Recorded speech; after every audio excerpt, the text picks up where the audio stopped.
I'm John Leske, recently retired personal financial planner and founder of finhealth, a tool to guide you to your financial independence. In this video, I want to give the finhealth view on whether Bitcoin or any other cryptocurrency is a good investment and whether they should be held by people looking to give themselves the best chance of achieving financial independence or remaining financially independent. Before directly considering whether Bitcoin is a good investment, I believe it helps to have a view on what a good investment is. We don't think the question can be answered by looking at how much something has recently gone up or down in value, or its clever technology, or the hype surrounding it. We believe there must be a more fundamental way to describe a good investment. Although not everyone will agree with us, we define a good investment as an asset that gives the investor a high probability of achieving their desired expected return over a minimum period of 10 to 20 years for the lowest risk. So there are three aspects to consider. The asset must have 1, an expected return, 2, a likely minimum holding period of 10 to 20 years, and 3, the lowest level of risk, however assessed, consistent with obtaining the desired expected return. So for us to even consider something as an investment, it needs to have an expected return. A really simple example is a bank term deposit, offering, say, 2% per annum for a maturity of 6 months. Provided the investment is held for 6 months and the bank doesn't fail, both the expected and actual return will be 2% per annum. Now, if you're looking for an investment that gives you an expected return of approximately 0 to 1% per annum above inflation over an extended period with a very low level of risk of loss, a series of term deposit holdings may be a reasonable investment. It may not be the best, with high credit quality regular and inflation index fixed interest securities, other alternatives to consider.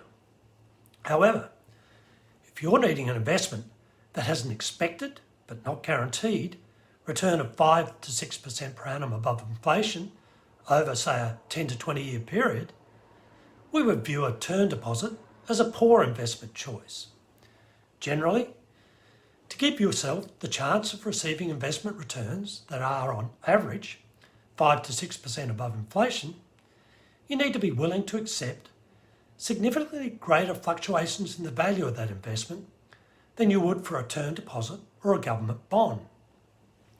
And for most investors, based on investment returns history and consistent with the theory and the research of leading financial economists, this means patient investing in shares or property.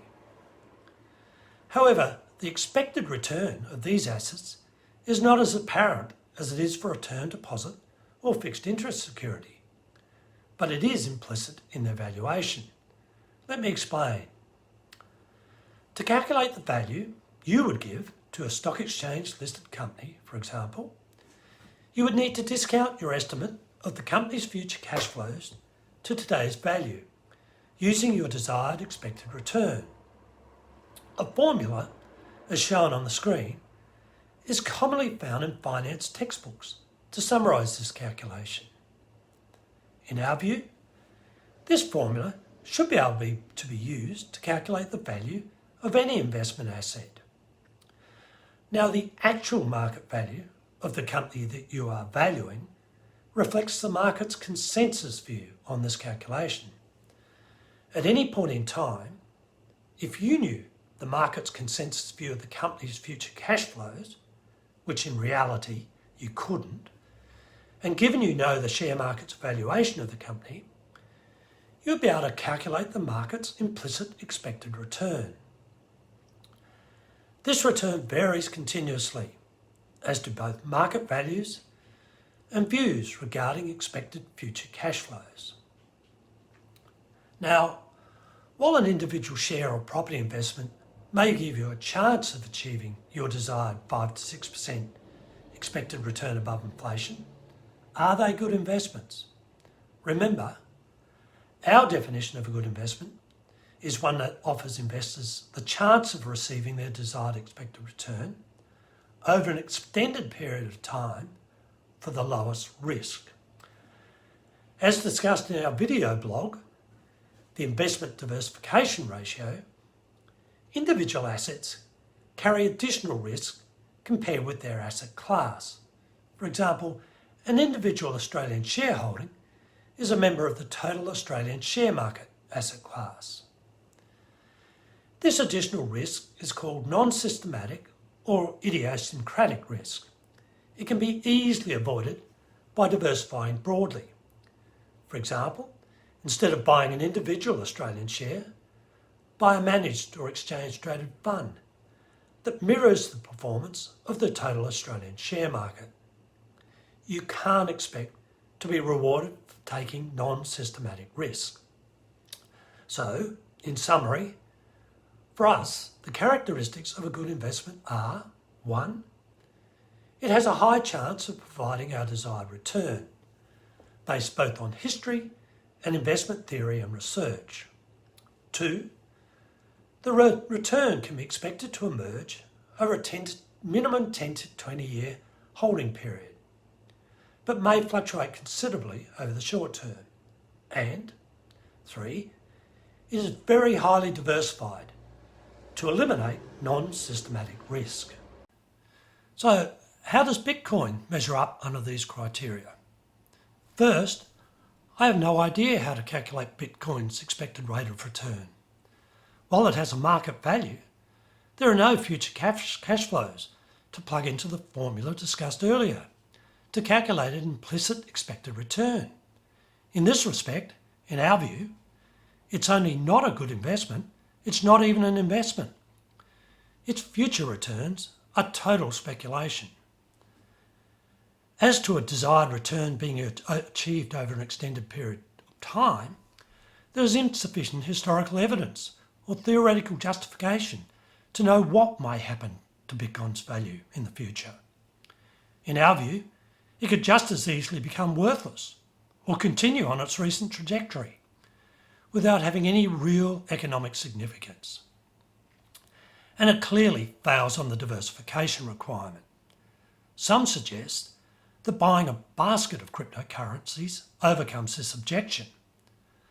While this would reduce some of the non-systematic risk of just owning Bitcoin, the performance of cryptocurrencies is so aligned that another key benefit of diversification, that is, returns of individual assets behaving differently at different times, is not significant. Bitcoin proponents often push other rationales for its purchase. Some advocates suggest Bitcoin and other cryptocurrencies derive value as alternatives to holding a recognised currency, usually the US dollar. They argue that the dollar will crash as it loses reserve currency status with declining US economic prominence. But Bitcoin isn't a currency substitute and is never likely to be. A sovereign currency issuer, such as the US, Canada, Japan, the UK, Australia and China, is unlikely to ever allow their citizens to use Bitcoin to pay their taxes. In our view, this is a key requirement of a true currency. Bitcoin will always need to be converted at an uncertain value to the relevant currency, and in that respect, it is no different to any other commodity or service. Other Bitcoin advocates say that, like gold, it is a potential hedge against inflation. The history is far too short to support this claim, and I'm not convinced of the argument on a prospective basis. But even if this view had some merit, both Bitcoin and gold still fail on the good investment criteria. There are considerably less volatile, more efficient, lower risk ways to hedge against inflation. For example, inflation index bonds.